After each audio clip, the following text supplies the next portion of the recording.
Bonjour les amis et bienvenue sur Ticoc la bricole. Aujourd'hui, nouvelle vidéo sur la petite 307 cc 2 litres 138 chevaux. Donc l'opération qu'on va effectuer, c'est le changement de disque arrière avec plaquette de frein. Disque arrière qui comporte sur ce modèle là, c'est les derniers jusqu'à mi-2005 je crois, qui ont roulement intégré avec les disques. Donc on change les roulements arrière, plus les disques et bien sûr les plaquettes. Donc j'ai pris du Bolk, comme d'habitude, j'aime bien le Bolk, ça tient bien, bonne qualité. Souvent c'est des grandes marques, vendues sous la marque Bolk de Mister Auto. Pardon. Et les plaquettes, j'ai pris du Delphi, plaquette arrière. Donc il faudra pour cette opération les plaquettes, les disques bien sûr. Après, ah oui, petite chose que j'oublie, pensez à vous abonner les amis, pensez à activer la petite cloche de notification, puisque tout ça, ça fait avancer la chaîne, ça donne de la visibilité. Laissez un petit commentaire, posez vos petites questions. Et vous trouverez dans la description tous les liens des réseaux sociaux. Vous trouvez le PayPal si vous voulez payer un petit pourboire à la chaîne pour la faire avancer. Et vous trouvez Instagram, Facebook comme d'habitude. Donc pensez à vous abonner surtout, c'est ça le plus important, abonnez-vous. Donc il vous faudra les disques, là j'en ai qu'un, les autres sont là-bas, donc je vous montre un seul, c'est les mêmes de toute façon. Les plaquettes sont là, c'est des plaquettes de frein, Delphi. La référence, je ne sais pas si on va la voir là-dessus. Hop. Hop, je vous mets quand même ça. Voilà.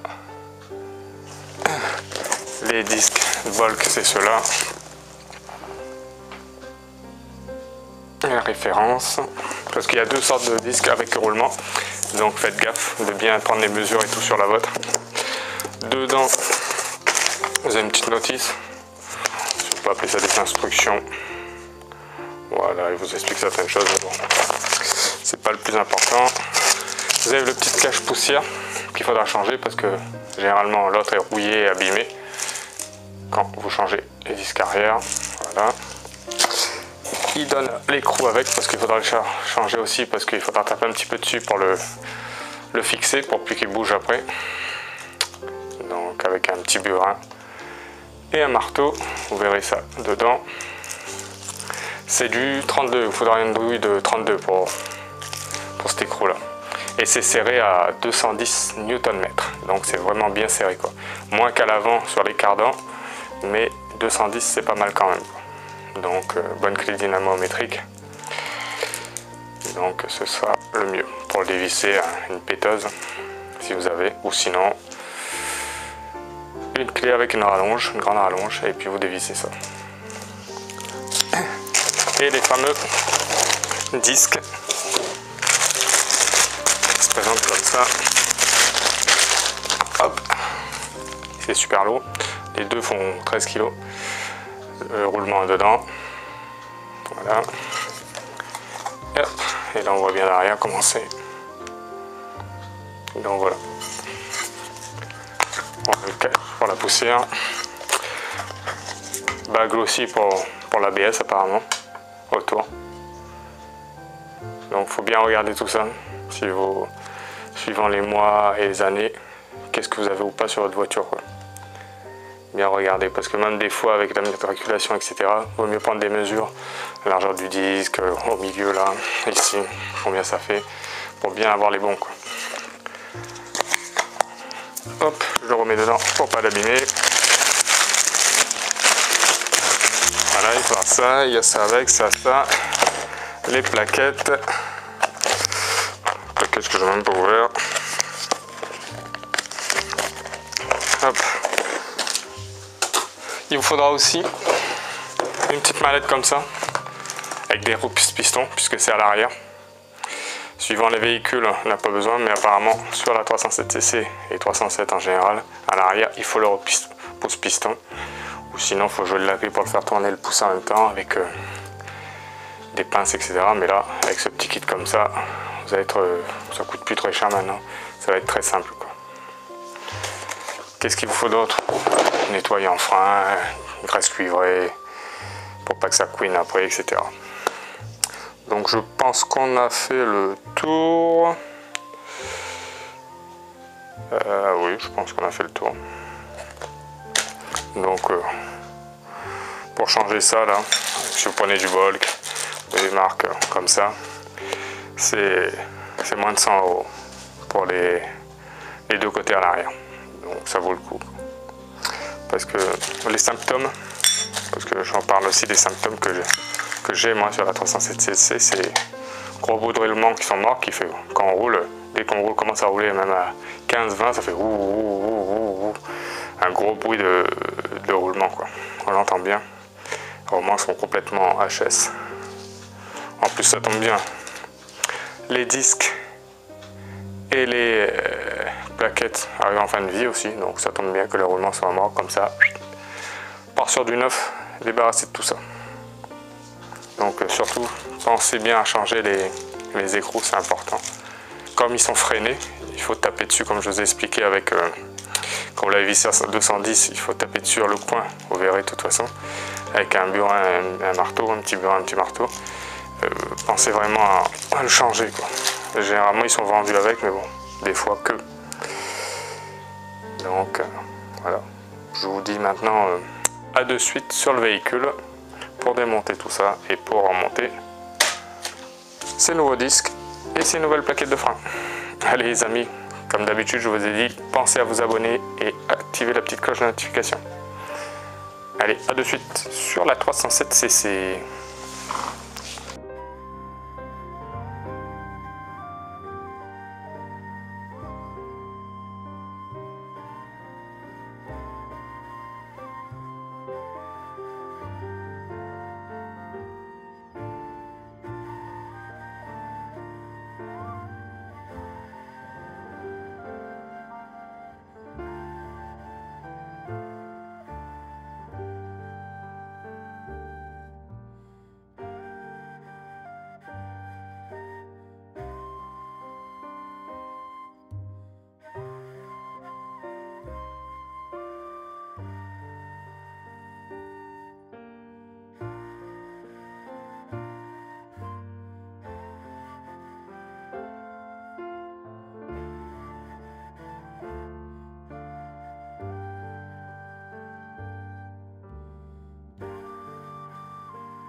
Ici, il faudra utiliser une douille de 32 pour dévisser la vis principale, qui est très bien serrée, donc clé à choc ou clé avec une grande barre.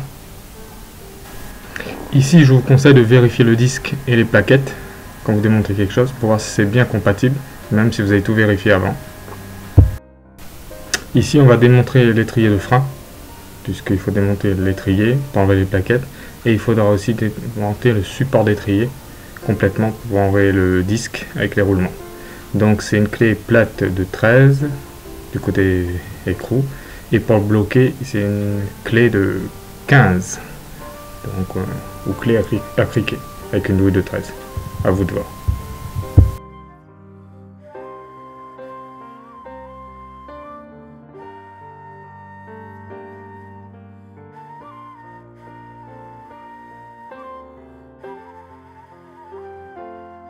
Avant de démonter complètement l'étrier, il faudra baisser le frein à main et déconnecter le câble de frein à main. câble qui est tendu et quand base frein à main il est détendu, il faudra peut-être prendre une pince multiprise pour appuyer les deux mâchoires pour pouvoir l'enlever facilement.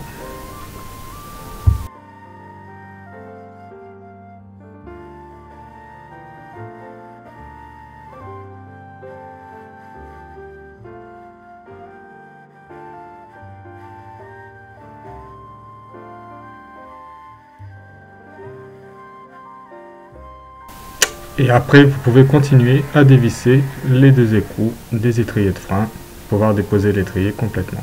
Et surtout, pas oublier de l'attacher pour pas tirer sur les câbles de frein.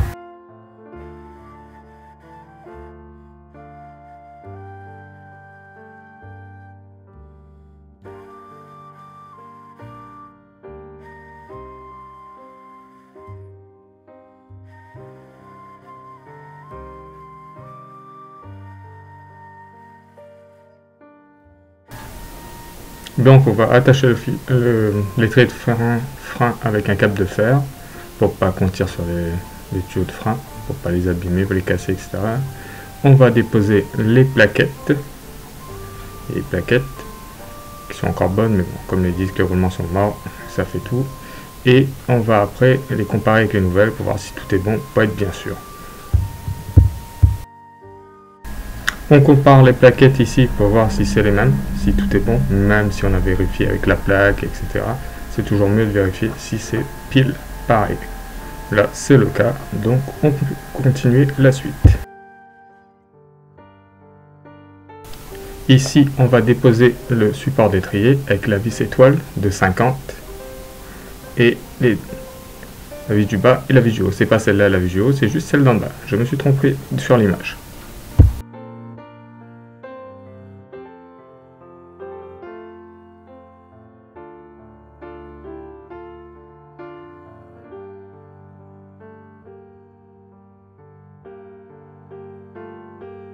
Le support d'étrier est déposé. On n'oubliera pas d'enlever les colonnettes ou les coulisseaux pour pouvoir les graisser avec de la graisse cuivrée, pour pas que ça couine et que les plaquettes s'usent bien. Et aussi mettre un petit peu de graisse cuivrée derrière les petites plaques en métal qui sont plus bas sur le support. Comme ça, pareil, ça évitera que ça couine, etc. C'est-à-dire ici. Mettre de la graisse un petit peu aussi. Avant tout, il faudra le nettoyer, bien sûr.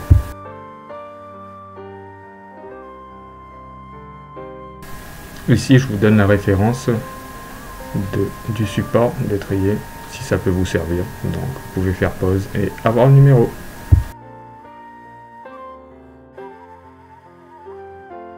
Ici, on va déposer le disque de frein usagé, donc avec clé à choc ou clé plus barre, si vous n'avez pas de clé à choc. Et avant tout, mettez un petit peu de dégrippant pour aider tout ça, même si vous avez la clé à choc, ça peut servir. Et n'oubliez pas, changer l'écrou impérativement, puisque c'est des écrous freinés, donc une fois utilisés, il faut les jeter, c'est poubelle.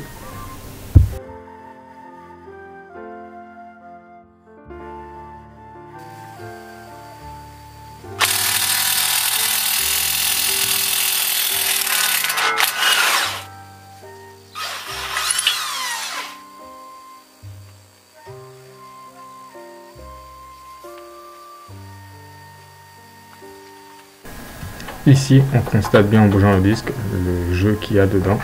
Il y a beaucoup de jeu, donc ça prouve bien que les roulements sont morts.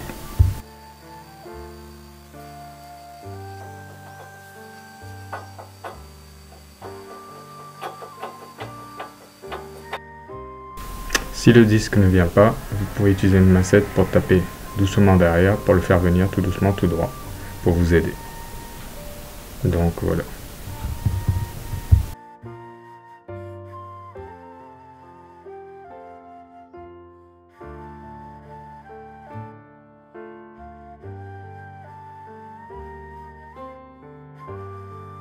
Si vous avez tordu un petit peu la tôle en tapant derrière pour sortir le disque, vous pouvez prendre un marteau pour redresser bien comme il faut la plaque en métal qui est derrière, la protection, pour remettre tout ça bien nickel.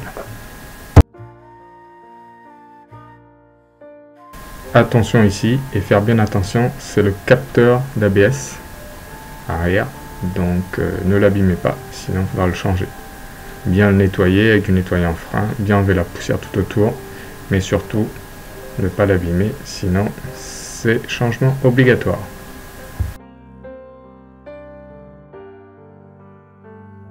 Ici on va nettoyer toute la poussière, toute la saleté avec une brosse métallique, tout en faisant très attention au capteur ABS bien sûr. Et après on va dégraisser tout ça avec du nettoyant frein.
Quand tout sera propre, dégraissé, nettoyé, on va mettre un peu de graisse sur la fusée pour que le nouveau disque rentre plus facilement et pour éviter que la graisse s'installe, que la rouille s'installe, pardon, oui, aussi. Donc ça peut faire beaucoup de bien dans la durée et pour le démontrage la prochaine fois. Donc voilà.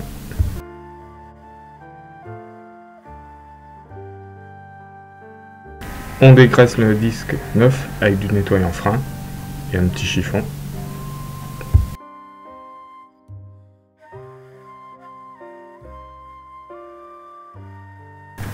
On met en place le nouveau disque en veillant bien qu'il s'enfonce jusqu'à buter pour que l'écrou soit bien vissé après.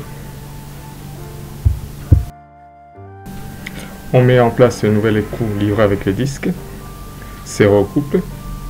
Sur le guide, ils disent 210 Nm. Moi, je vais le serrer bien comme il faut avec la clé à choc. Comme ça, je suis sûr que ça ne bouge pas. Attention, freinez pas l'écrou tout de suite. Remontez tout au cas où il y ait un problème. Vous puissiez revenir en arrière.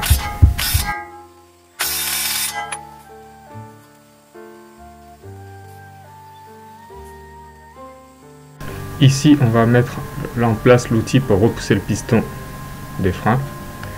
Donc dans ma boîte c'est le numéro 6, c'est la petite boîte que je vous ai présentée dès le départ.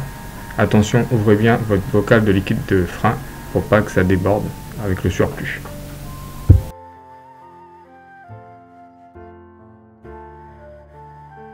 Comme je vous ai dit précédemment, quand vous allez faire ça, cette opération, n'oubliez pas d'ouvrir votre bocal de liquide de frein pour que ce soit plus facile à repousser déjà d'une. Et mettre un chiffon autour du bocal aussi pour que quand vous repoussiez le bouchon, le piston, le liquide va remonter et des fois quand on a fait un rajout parce qu'ils étaient trop bas, ça déborde. Et liquide de frein partout dans le moteur, c'est pas bon. Donc n'oubliez pas cette petite astuce. Et là, quand c'est bien serré avec la clé à molette, vous tournez dans les sens d'une aiguille d'une montre jusqu'à ce que le piston soit au maximum. Je dis bien au maximum pour être tranquille après avec les plaquettes neuves. Donc voilà.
Ici sur le support d'étrier, n'oubliez pas d'enlever les coulisseaux ou les colonnettes comme vous voulez, bien les nettoyer et bien les graisser avec de la graisse cuivrée pour que les plaquettes s'usent bien et que ça couine pas. Mettre aussi un peu de graisse cuivrée derrière les petites plaques en métal que vous voyez actuellement à l'écran, comme je vous avais expliqué. Derrière, vous les replacez et un petit peu dessus, comme ça quand les plaquettes vont venir dessus, pareil, ce sera graissé et ça évitera les couinements, etc.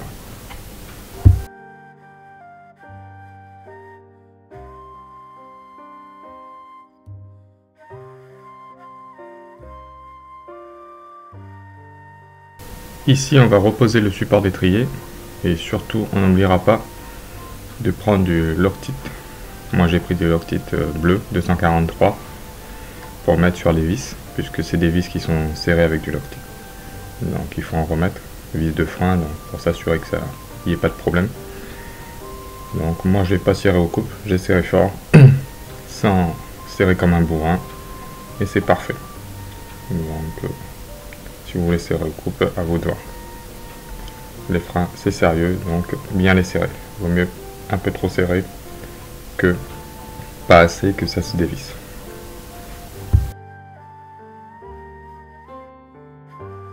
Bien sûr, toujours pareil, pour fixer les vis du support d'étrier, c'est des clés étoiles en 50, TX50.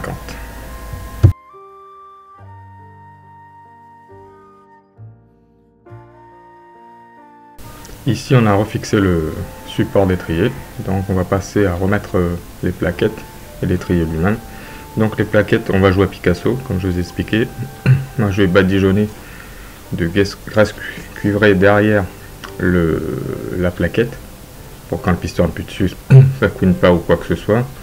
Je vais badigeonner aussi un petit peu sur les petits angles des plaquettes, pour qu'ils rentrent bien dans les petites cales en métal qu'on a mis juste avant sur le support d'étrier, pour que ça bouge pas. Et on fait ça pour les deux plaquettes côté conducteur et deux plaquettes là en l'occurrence côté passager. Au moins on est tranquille au niveau bruit, au niveau coulissement des plaquettes, etc. que ça s'use bien. Et ça fonctionne très bien avec ça. Après, chacun voit comment il le fait, comment il le place. Petite chose aussi, très attention, ne mettez pas de graisse cuivrée, céramique ou toute autre graisse sur les parties en friction avec le disque ou sur la partie du disque ou qui est en friction avec la plaquette. Sinon, vous aurez des problèmes au freinage. Parce que cette graisse-là est résiste à très haute température, donc ne mettez pas ça sur les parties en friction entre disque et plaquette.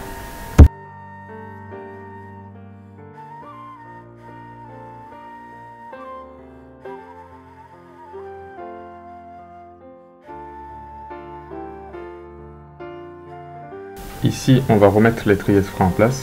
Bien sûr, si vous avez les vis livrées avec les plaquettes, remettez des vis neuves qui a du Loctite rouge dessus pour être tranquille. Attention aussi quand vous replacerez l'étrier sur les plaquettes. Sur les plaquettes, il y a des petits ressorts. Il faudra bien qu'ils soient en appui derrière l'étrier, que ça ne dépasse pas par le trou de l'étrier. Sinon, ça ne fonctionnera pas vos plaquettes. Vous ne pourrez pas freiner correctement. Il y aura un problème. Donc bien les placer, c'est facile. En principe, si vous mettez bien l'étrier, ça rentre direct et impeccable.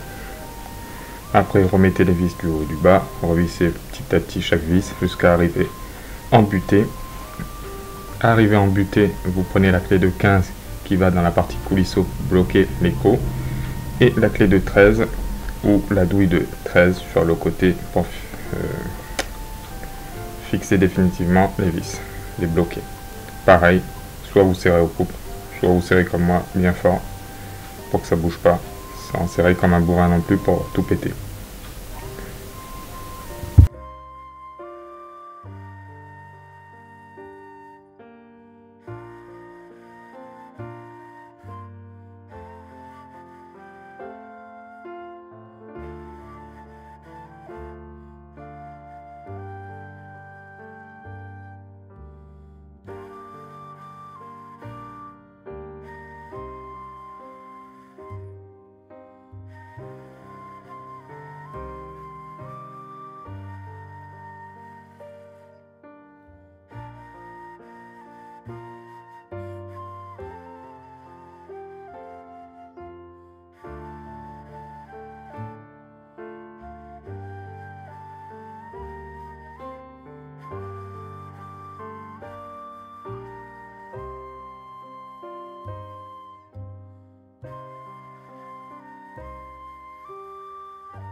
Vu que tout le montage est ok maintenant, que tout est bien installé, on peut s'attaquer à freiner l'écrou. Donc pour ça on utilise un petit burin et une massette ou un marteau. Et on écrase la partie qui fait une espèce de creux sur la tige, le filetage. Et on écrase la partie de l'écrou. Et quand on a fini ça, on peut réinstaller la plaque. Et avant, moi je vais mettre un peu de graisse à l'intérieur pour que si un peu d'eau rentre, ça rouille pas complètement à l'intérieur. Et après ça, vous pouvez installer la petite plaque de protection, anti-humidité, pluie, etc. Bien tapoter dessus pour bien le mettre parce que ça rentre très très serré. Il faut prendre un petit marteau avec un petit bout de planche pour taper dessus pour qu'il rentre bien. Comme je vous expliquais juste avant, ici moi je vais prendre de la graisse. La graisse c'est de la marque Facom et je vais en mettre partout à l'intérieur au niveau de l'écrou, au niveau du roulement et tout, pour que s'il y a l'humidité et tout ça, et de la flotte même qui rentre, ça rouille pas et que ça n'abîme pas le roulement, que j'ai pas besoin de le changer dans un mois, quoi. Donc j'en mets bien partout une grosse quantité, j'essuie le surplus autour, et quand j'ai fini ça, je repose le cache anti-poussière, anti-humidité, etc., la petite plaque.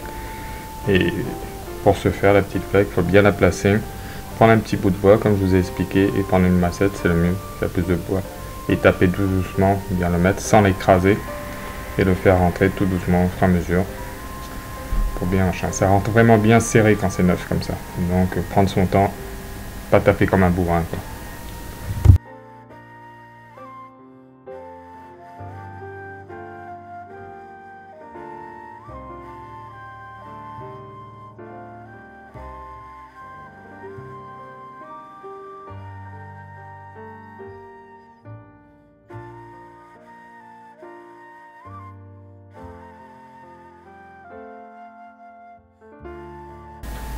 Et bien sûr, avant de remettre la roue, de redescendre le véhicule, etc., on va pas oublier de remettre le câble du frein à main côté où on a intervenu, en l'occurrence là, côté passager. Bien remettre le câble, soit le faire clipser comme là, on tire dessus, ça rentre, si ça rentre, sinon prendre une clé, une pince multiprise, appuyer les deux mâchoires et remettre le câble. Et après ça, serrer le frein à main, vous le redesserrez pour l'autre côté après. Mais en attendant de redescendre le véhicule, serrez le frein à main. Maintenant qu'on a fini l'autre côté, le côté passager, on va passer au côté conducteur. Pourquoi je vous montre le côté du conducteur, je vais vous expliquer. Déjà là, on va lever le véhicule, le caler avec la chandelle, enlever la roue, mettre la roue dessous au cas où, la sécurité. Et on va défaire ce côté-ci, je vous le montre, parce que ce côté-ci a été moins simple que le côté passager. Donc ce côté conducteur a été plus compliqué. Pourquoi? Parce que ce disque roulement était rouillé sur la fusée, collé sur la fusée, donc impossible à sortir de disque, même en le chauffant, en tapant dessus. J'ai fait tout, c'était impossible. Obligé d'utiliser et d'adapter un extracteur de roulement sur le disque et sur la fusée pour pouvoir enlever la partie disque. Et pour ça, j'ai dû couper le disque avec des encoches dedans parce que mon arrache-roulement, mon extracteur de roulement était trop petit. Le disque faisant 249 de diamètre et mon extracteur faisait 150 maximum. Donc j'ai dû faire des entailles dedans et pour placer l'extracteur. Sachez que j'ai pu enlever le disque, une partie du roulement, mais il restait sur la fusée, la partie, le trou du roulement qui s'encasse sur la fusée. Donc cette partie-là, j'ai dû la couper après avec une meuleuse, en faisant attention de ne pas attaquer la fusée dessous, parce que si elle est plus ronde, plus lisse et tout, il y a des problèmes pour rentrer. Pareil, j'ai eu des problèmes aussi, puisque la fusée qui était rouillée dessus a marqué, la rouille est restée dessus, a fait une petite bosse sur la fusée, et la fusée n'était plus toute lisse. J'ai poncé et tout, mais malgré tout, j'ai pas réussi à rattraper la fusée correctement, et j'ai eu du mal à installer le nouveau disque. Donc faites très attention à ça. Il aurait fallu prendre une petite Dremel et poncer ça vraiment bien pour que ce soit bien rond. Mais j'ai pas voulu l'attaquer parce que une fois que vous avez abîmé la fusée, très compliqué à le rattraper. Donc voilà. Donc on va voir la suite.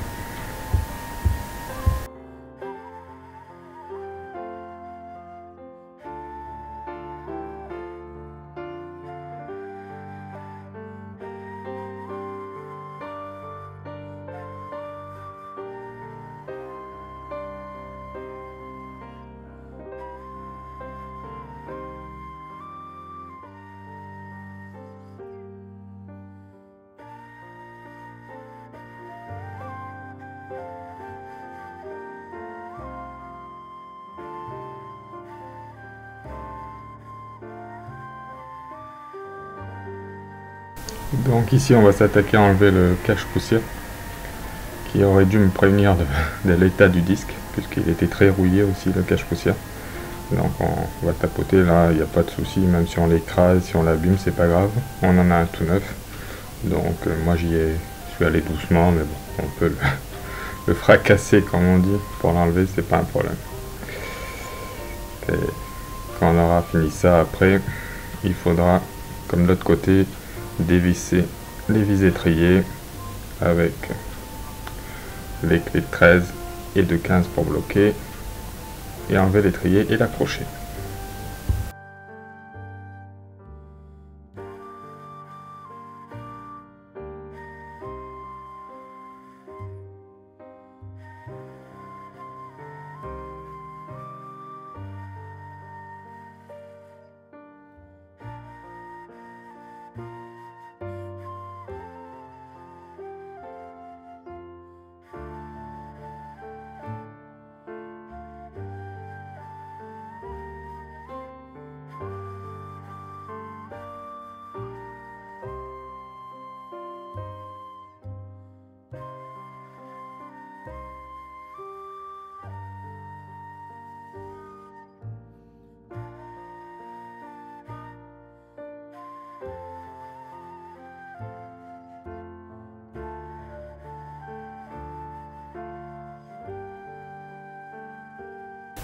Ici, on va redesserrer le frein à main pour pouvoir enlever le câble de frein à main côté conducteur.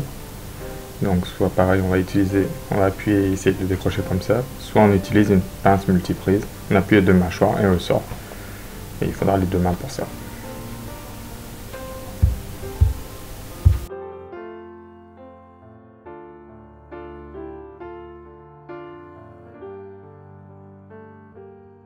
Ici, on va enlever l'étrier, l'accrocher pour pas que ça tire sur les câbles de frein, que ça abîme le câble de frein à main non plus. Après on va repousser les pistons, on va enlever les plaquettes qui étaient bien usées dans un mauvais sens, disque qui était bien abîmé. C'est vraiment le pire côté conducteur, il était vraiment très abîmé. Donc je vous montre ça.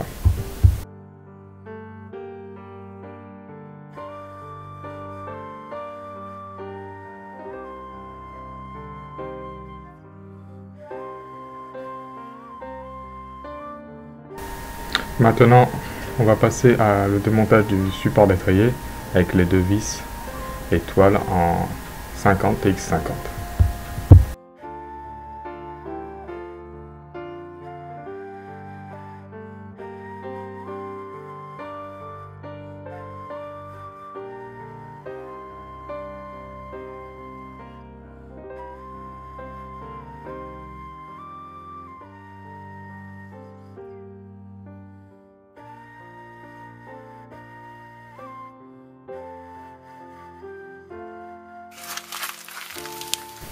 Maintenant, on va s'attaquer au démontage du disque, de l'écrou du disque, pour pouvoir l'enlever. Essayer de l'enlever du moins, avec la clé à choc, ou avec la clé, avec une barre. Ça dépend de votre matériel. On va enlever ça, et là, les galères vont commencer.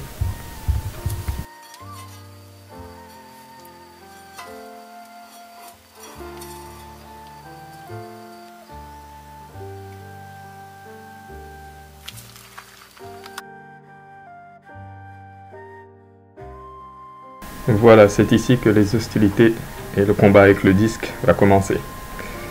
Comme je vous expliquais auparavant, impossible de le sortir, il est complètement collé, rouillé à l'intérieur. Donc massette, décapeur thermique, rien n'y fait à part l'extracteur et des coups de massette par derrière que j'ai pu l'enlever. Donc je vous montre un peu comment j'ai galéré là. Et après je vais vous montrer quand le disque est sorti, ce que j'ai fait. Ça évitera que ce soit trop long quoi. Allez, à de suite.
Voilà, pour le sortir, j'ai utilisé ce genre d'extracteur de roulement que j'ai dû taillader dans le disque 3 fois pour mettre les 3 griffes pour pouvoir le sortir. Et en tapotant derrière et en vissant l'arrache-roulement, j'ai pu réussir. Il restait ça collé dessus. J'ai dû meuler pour le fissurer pour pouvoir le sortir. Il était collé dessus avec la rouille et tout, donc impossible à sortir. Et c'est ça qui a marqué la fusée qui est juste devant. J'ai essayé comme ça aussi, mais ça n'a pas fonctionné.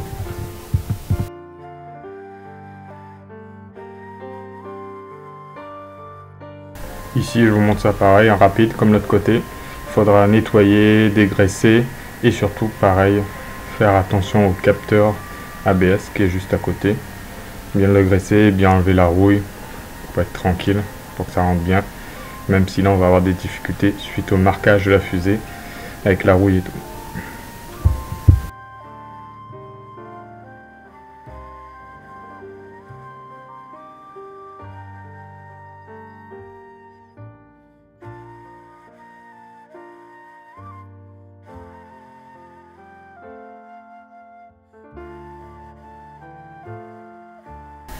Ici est pareil, on va dégraisser le disque pour être tranquille, nettoyer un frein, un chiffon, on va nettoyer tout ça et on va essayer de remettre en place le disque.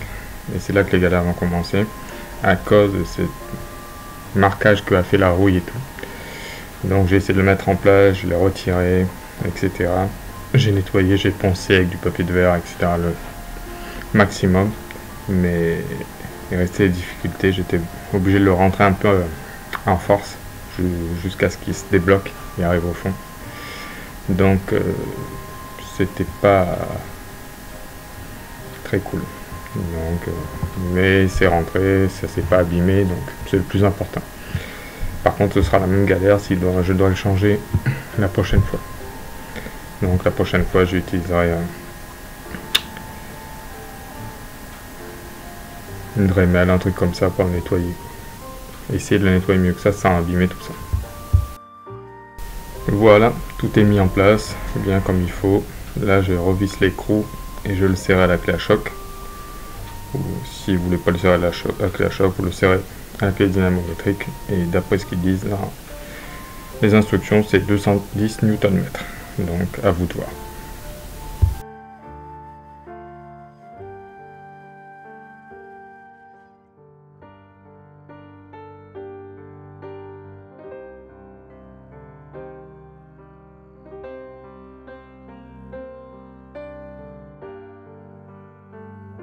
Ici, on va faire comme derrière, on va repousser le piston. Et je vous montre ça rapidement. On met en place l'outil.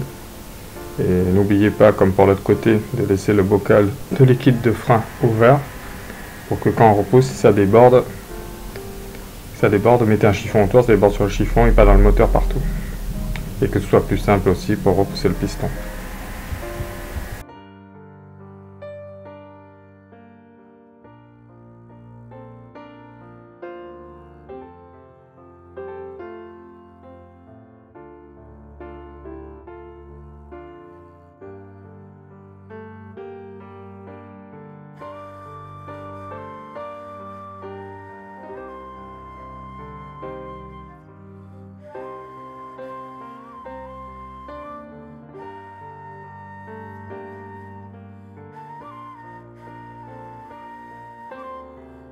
Ici pareil, sur les coulisseaux ou les colonnettes, bien appliquer de la graisse cuivrée pour que quand les plaquettes s'usent, ça s'use correctement.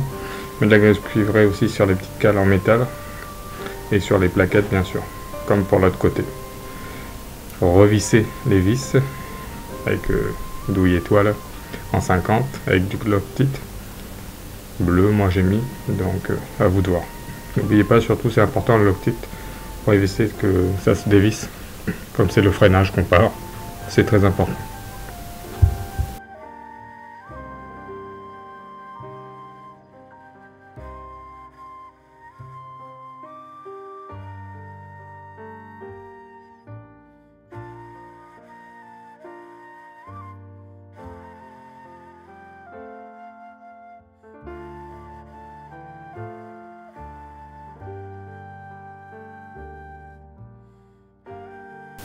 Ici on va remettre les plaquettes de frein en place, les plaquettes neuves, donc toujours pareil. On va faire Picasso, on va mettre la graisse cuivrée derrière les plaquettes pour pas que ça couine, sur les petites accroches à côté qui va dans l'encoche en métal sur l'étrier, et on va remettre les plaquettes en place. Comme ça évitera tous les couinements, les petits bruits qui peuvent venir des plaquettes régulièrement quand on monte des plaquettes.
Maintenant que l'étrier est en place, on va serrer ça bien fort ou serrer au coude comme vous voulez.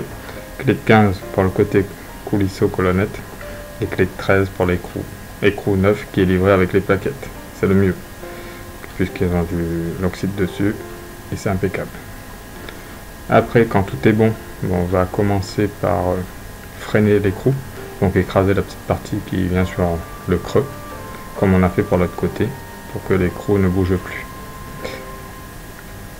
Surtout pas oublier de remettre le câble du frein à main aussi, après cette opération, avant de remonter la roue.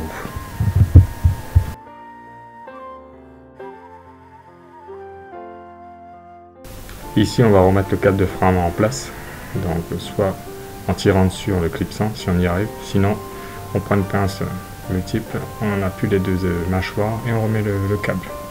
Surtout n'oubliez pas avant de remonter la roue et descendre le véhicule de resserrer le frein à main.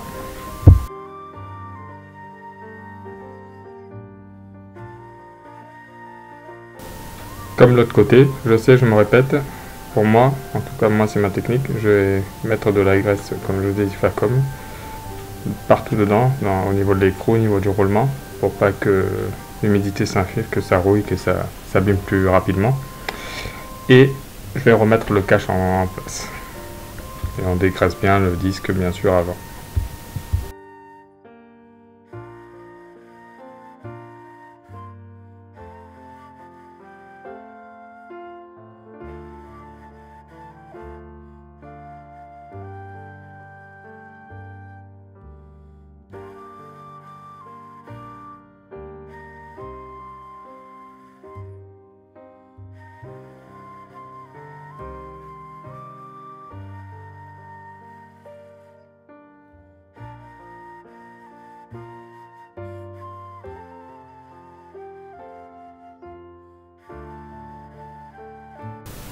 Ici pareil, on va jouer à Picasso ou à Monet comme vous voulez.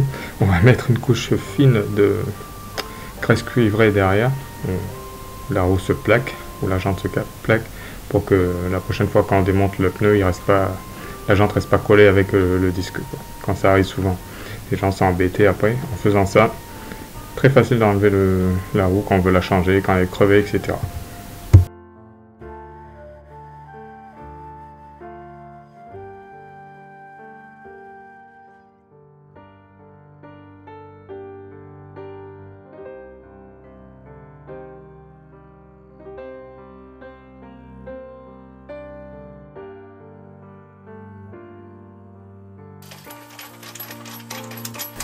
Opération terminée, tout est changé, vous pouvez resserrer les roues.